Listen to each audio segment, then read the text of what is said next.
Welcome to the Whole Food Plant-Based Cooking Show, where we make plant-based cooking easy.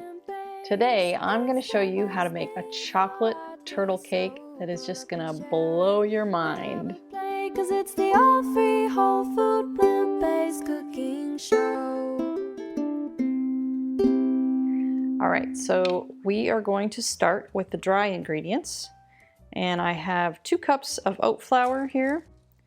I just took some rolled oats and blended them in my blender until they made flour.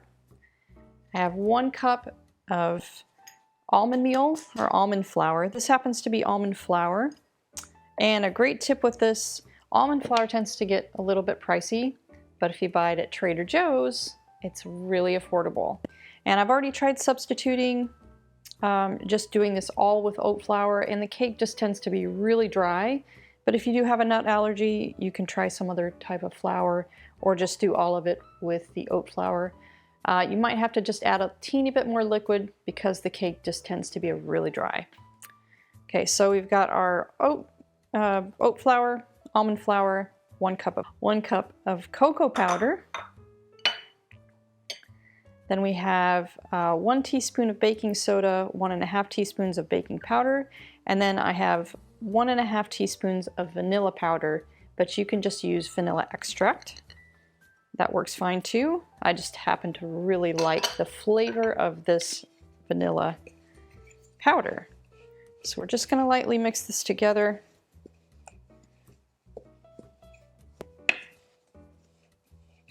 Okay, so that's mixed together pretty well. Now we're going to blend our dates and our milk together. This is 3 cups of almond milk, unsweetened almond milk, but you can use whatever type of plant milk you choose. And then we have 1.5 cups of dates here. So we're just going to put them in the blender.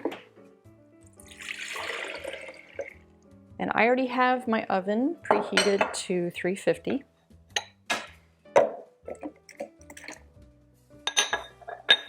Okay, and we're just going to blend this together until the dates are completely pulverized.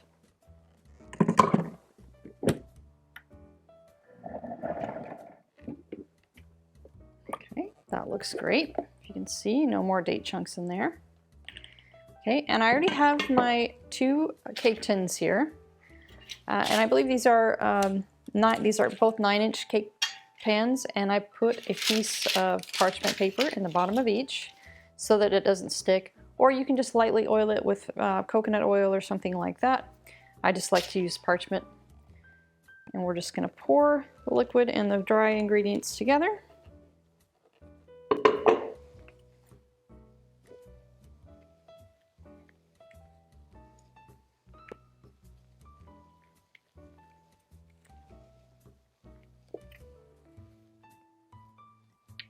So now we're just going to divide and pour half of the batter into each pan.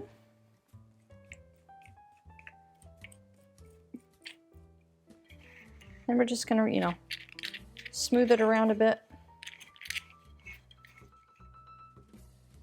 Okay, now we are just going to put it into the oven and set it at 25 minutes, and then we get to put it together. Okay, so while our cake is baking, we are going to make the vanilla cream that's going to go in the middle layer. So what I have here is a cup of cashews. You could also use a cup of almonds that are soaked. So I have had these soaking for about 3 hours, and that's just going to make the frosting really, really creamy. You don't really have to soak them if you have a super high-powered blender like this one, but it just helps it to mix together better, and then you have 0 chance of any of that graininess. So I'm going to pour the water off.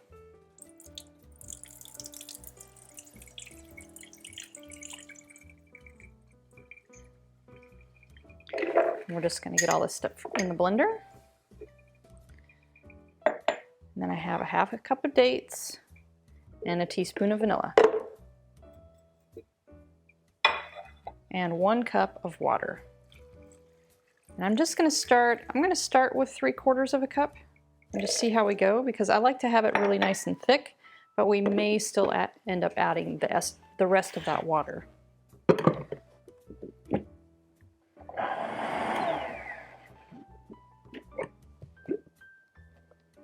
Okay, if you can see that, deliciously creamy. And with cashews, as they sit, they tend to set up even thicker.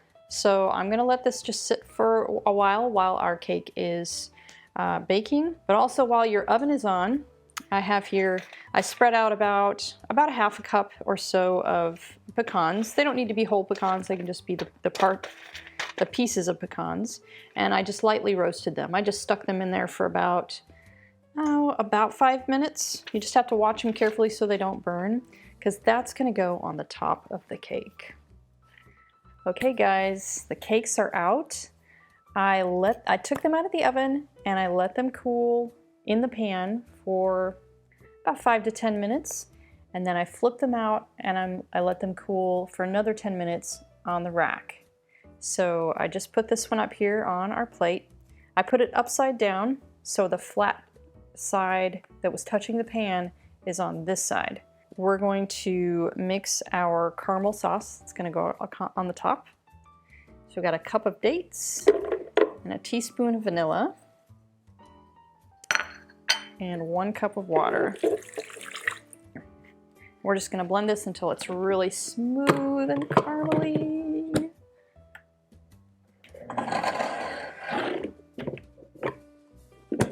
Okay. Ooh, that's exciting. I can't wait. Okay, so our cream, our vanilla cream has been sitting here, and if you can see, it's gotten a little bit more solid than it was before. So we're just going to pour that on our first cake here. So we're just going to we're going to put all of it, because once you guys taste this, it's just gonna blow your mind. It is so delicious. And yes, this recipe isn't for the faint of heart. It's not a super low calorie type of thing, but it's all plant-based goodness. If you need to make somebody's birthday cake, or you just want to celebrate and have a special cake, this is the cake to have. Boy, you're gonna feel special eating this. Okay, now we're going to take our other cake, and I'm going to flip this over, put flat side to flat side. And yes, that's going to ooze a little bit, but that's okay, because it looks cool when it kind of oozes out over the sides, right? Okay, now we are going to pour this caramel over the top. Okay.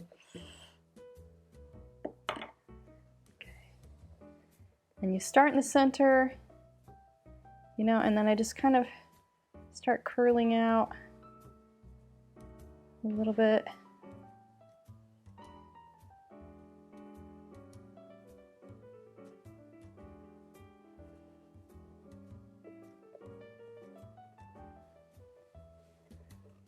That out.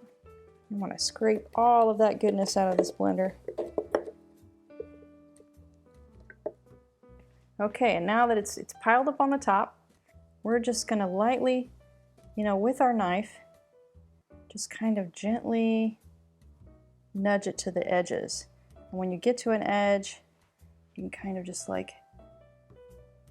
gently nudge it over so it kind of oozes over a little bit.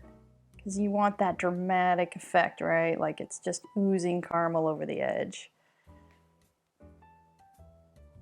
Oh, I wish you could smell this chocolatey caramel. Oh my goodness, it smells amazing. But wait till you taste it. Oh! All right, there we go. All right, and now our toasted pecans, we're just gonna sprinkle them on the top. And you can be, really picky if you want. Make it look really pretty. If you have some whole pecans to sprinkle in there, but I'm just wanting to dig in and get a piece of this. So we're just gonna sprinkle them on kind of willy-nilly. More.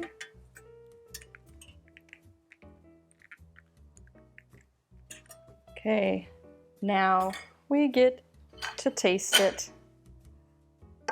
Oh wow, I can tell it's really nice and moist. You got to be careful when you're cutting this if you're cutting it right after you make it like this. That top cake tends to slip and slide around a little bit. See, that already fell off there. Oh, I don't care. It's still gonna taste good.